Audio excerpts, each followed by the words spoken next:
Recently, we flirted with credit card debt because we were spending too much every month and going over budget. And after paying off over $5,000 in credit card debt previously in my life, I never want to go back there. But unfortunately, right now, most Americans, we're putting way too much on credit cards and the balances are skyrocketing. Credit card debt in our country is going crazy. It has hit record numbers. And a lot of us are using credit cards to cover the gap between what we want to spend and what we actually are bringing home in income. So today I want to talk about credit cards and a few truths about credit cards that you may or may not know, and just things that from my experience, I think that people should know because these truths about credit cards are really important. And credit cards are not something to mess around with. So let's get started and talk about some of the truths about credit cards that you probably need to know. The first truth is that you do not need to carry a balance to improve your credit. You can build your credit score with using credit cards without carrying a balance. You do not need to roll over a balance and pay interest on that balance just to build your credit. That's not necessary. You don't need to do it. Pay your balance in full. You definitely should be paying it off, not giving the credit card companies interest money because they don't need it from you. You will still build your credit. I promise. This next one is a huge truth for me personally, and we built our lives around it. And I think it's very important for most people, but it's not a really commonly held belief.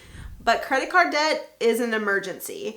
I believe that if you have credit card debt, it should be prioritized over all other debts that you have, over your car, over your mortgage, over anything that you have going on, because it typically has an interest rate from 20 to 30%, and that high interest rate can really snowball when you're not paying it off quickly. It can make it harder and harder and harder to get out of it, and if you have credit card debt, you should be prioritizing getting out of it and wiping the slate clean and starting over. Those high interest rates are not something to play around with, and it can definitely get out of hand really quickly. So I highly recommend if you have credit card debt, you treat it as an emergency and pay it off very quickly. Speaking of emergencies, credit cards should not be for emergencies. If you don't have an emergency fund currently, work on that, prioritize that in your financial plan, build up $1,000, then build up $2,000, and then work toward building up a full month of expenses.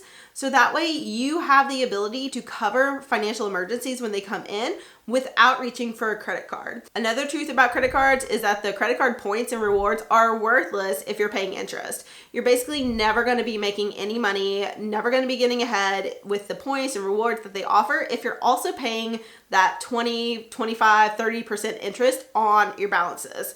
It basically wipes everything out and favors the credit card companies, and you're losing out by using credit cards if you're paying interest. So if you're carrying a balance of $5,000 with 25% interest, you're not going to be making anything with your credit card points when you are paying that interest. You're just not. It doesn't mathematically work out for you, and the credit card companies have it set up obviously in their favor. So if you're going to use credit cards, you have to realize that the points and the benefits and all that are only worth it if you're not paying interest on your credit card debt. So you have to realize that the points and the rewards and all of the things that come with a credit card are only worth it. They're only awesome for you if you're not also paying interest on credit card balances.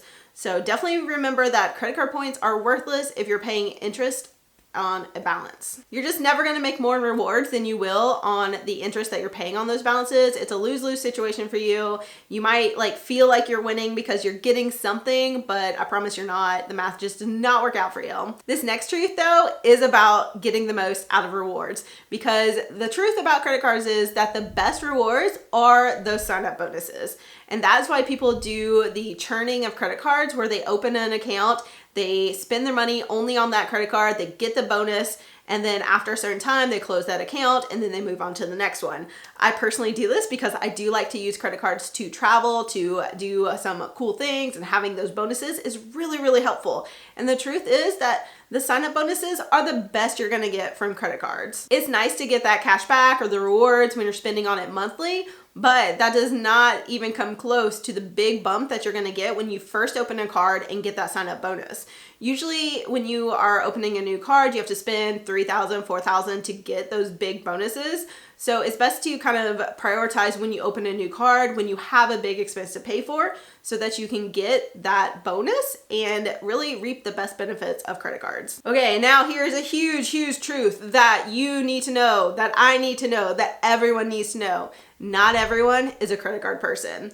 And that is okay. Some of us just are not credit card people. Some of us don't track what we're spending on credit cards. Some of us just can't handle having a credit card and we overspend constantly using it versus a debit card. And those are fine, because once you realize those are happening and you accept that you're not a credit card person, you'll stop using them. Hopefully, please do. If you're not a credit card person, just don't use credit cards. If you have come across any of these situations and you've realized maybe I'm not a credit card person, that's okay. Everyone does not have to take advantage of every single personal financial tool, and credit cards are great for some people, but they're a disaster for other people. And if you're one of the people that can't handle credit cards responsibly, that's okay. Use your debit card. Don't touch credit cards. Don't play with something that is going to put you in a worse financial position just because some other people are able to use it for their benefit. Everyone is not the same. Everyone is not a credit card person. That truth is not for everyone, but if it's for you, it's the most important thing that you can realize. And once you do and you stop using credit cards, you'll be much better off for it. You're not missing out on that much in points, and I promise your financial life overall will be much better if you just don't use credit cards if you're not a credit card person. And on the flip side, the final truth is that if you are a credit card person, they are an amazing tool that you can use financially. If you are responsible, you pay your bills on time, you never carry a balance, you are always on top of your spending, you are aware of what you're doing with credit cards, they can be an amazing tool. They offer a lot of great benefits and they give you those great sign-up bonuses and cash back and things like that. You can travel for free. You can get thousands per year back in cash. There are so many great things with credit cards. They can be a great financial tool. They're just not for everyone. But if they are for you, they are fantastic. And I personally love using credit cards. I have traveled for free. I have gotten thousands and thousands of dollars back in rewards. And over the time that I've been using credit cards, it's helped build my credit to this amazing level. I have huge credit limits, and I really appreciate the fact that credit cards have been a tool to help me achieve that. Those are a few of the truths about credit cards that I've had to personally learn, and I think that you need to learn too. Credit cards can be an amazing tool, but they're not for everyone. If you're interested in what cards I personally use, I will link my favorites down below so you can sign up as well and get those sweet, sweet credit card rewards and bonuses. So I hope this has been helpful, and definitely check out this next video to help you further along on your financial journey.